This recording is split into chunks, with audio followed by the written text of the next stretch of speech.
شركة المهندس منسل للصناعات الهندسية والتأليف الحديث بتقدم ماكينة ألتراسونيك لحامل العبوات البلاستيكية. الماكينة عندي بتشتغل على كهرباء 220، بتشتغل على كمبرسور هواء. نيل التحكم بتاع المكنة عندي ده زرار التشغيل، زرار الإمرجنسي الطوارئ، وعندي هنا ده الهواء، ده وقت رجوع الفك، ده وقت الألترا، وقت اللحام يعني بتاعي، وده وقت السكينة، وقت رجوع السكينة.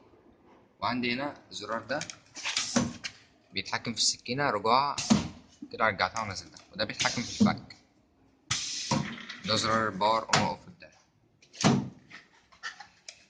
وهنا تجربة، وعندي هنا زرار التشغيل بتاع المكنة. هنجرب على عبوة كريم. نحط العبوة هنا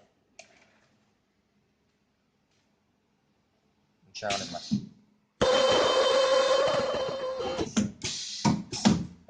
طلعت عندي العبوة ملحومة مبتسربش. قدمها لكم من شركة المهندس منسل للصناعات الهندسية والتأليف الحديث، شرح آدم محمد، تحت إدارة وإشراف مهندس أحمد حسن، مدير فرع مدينة نصر.